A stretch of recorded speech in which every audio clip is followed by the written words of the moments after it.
Выносим магазин. Просто выносим магазин.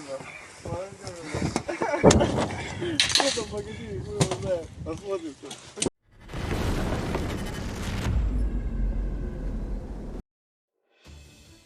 Russians started using large mechanized columns again, now near Andriivka in the Krakow direction.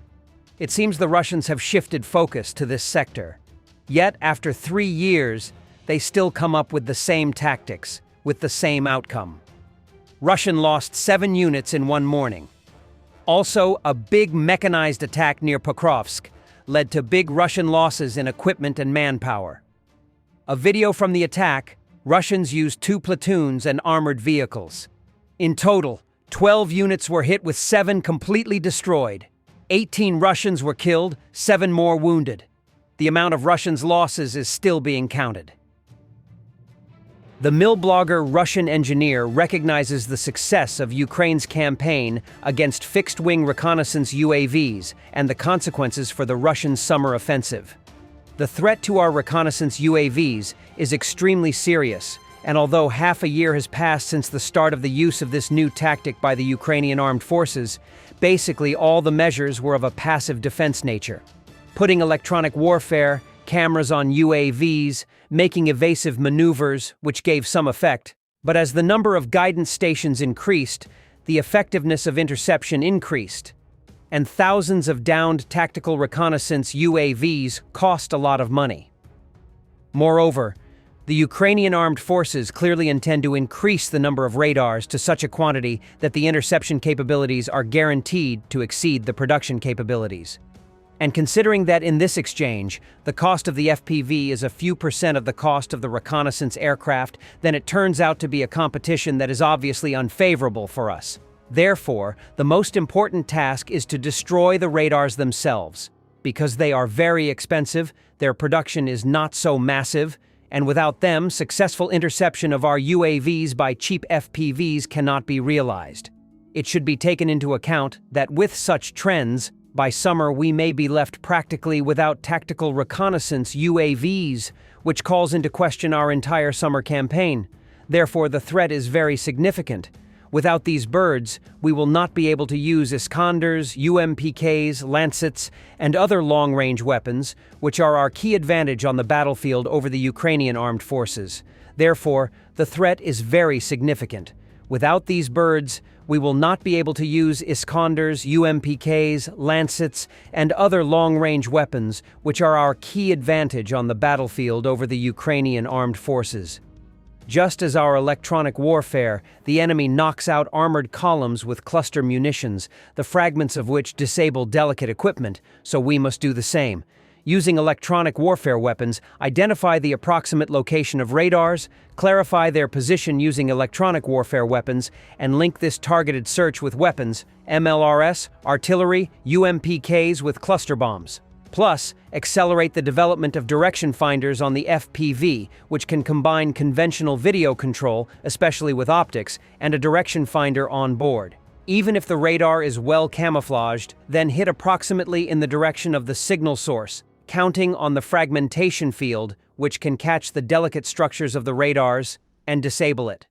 This is one of the options that exist here and now, and for the future it is necessary to develop a small-sized anti-radar missile, which would be the main means against the KBB radar, electronic warfare stations, communication installations, and repeaters. First of all, mass and cheap, since existing missiles are too expensive to hit every trench electronic warfare installation, they simply will not be enough for this in principle. Therefore, in order to counter the combat cybernetics of a modern advanced enemy, it is necessary to solve the issue of destroying radio-emitting equipment. And now it is urgent to form separate units of radar hunters, combining detection means and area destruction means. We're just looting a store. What kind of store? No idea. Face of the Russian world in all its glory in this video. They come, liberate, destroy, and loot. Вот это я понимаю, воин, нахуй. А не то, что кто-то сел.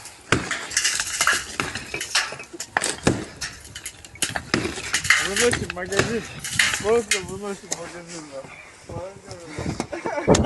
Что там, погоди, мы его знаем. Посмотрим. Работаем, братья, работаем. Так, интересно, что он будет.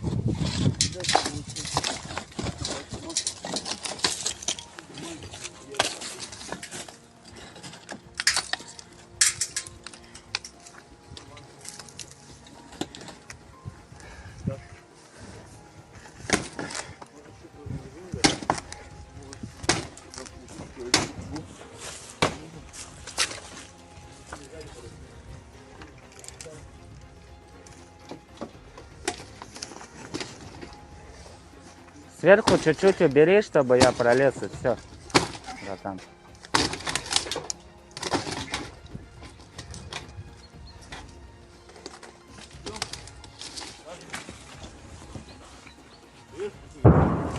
A Ukrainian delegation will soon arrive in the U.S. to discuss a natural resources deal, according to Treasury Secretary Scott Bessent.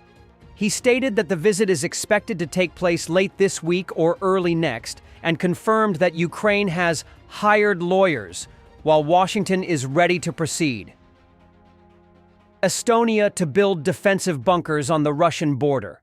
The first strong point with 14 bunkers will be ready by autumn, with 4 more in the southeast. In total, around 600 bunkers will be constructed, including on private land. The Czech ammunition initiative for Ukraine has enough resources to provide monthly supplies until September 2025. Czech Foreign Minister Jan Lipavsky stated this at the NATO summit in Brussels, according to the European Pravda media. First of all, with regard to the Czech initiative, it is important that we were able to secure funding, and now this initiative has enough resources to provide Ukraine with monthly ammunition until September, he said. Lipavsky emphasized that the initiative has received sufficient funding thanks to contributions from Canada, Norway, the Netherlands, and Denmark. This initiative has reduced the effectiveness of Russian artillery by 500%. We have reduced the ratio of the number of shells in the armed forces of Ukraine and Russia from 1 to 10 to 1 to 2, and this is very important, the Czech foreign minister stated. According to him, in 2024, the Czech industry supplied 1.5 million rounds of ammunition to Ukraine, 500,000 of which were 155mm and 152mm ammunition.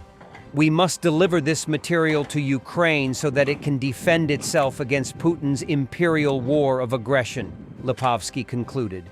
At the end of March, it was reported that Ukraine could receive the same amount of ammunition in 2025 as last year as part of the Czech ammunition supply initiative. In February 2024, Czech President Petr Pavel announced the possibility of purchasing approximately 800,000 rounds of ammunition for Ukraine. It was about 500,000 155mm and 300,000 122mm caliber shells from third countries. Later, the Czech Republic found more ammunition but did not disclose the details. The first deliveries under this initiative took place in June 2024. In July and August, Ukraine received 50,000 shells, and from September to the end of the year, monthly deliveries were to be between 80,000 and 100,000 units. In July, the foreign minister stated that the country was already looking for funds to purchase ammunition for Ukraine in 2025.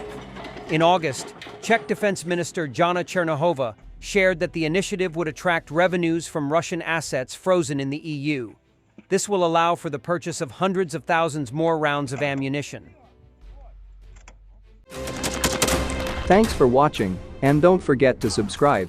Also, if you want to support Warthog Defense, please become our member and get early access to new videos, exclusive members-only videos, and become administrator in comment section.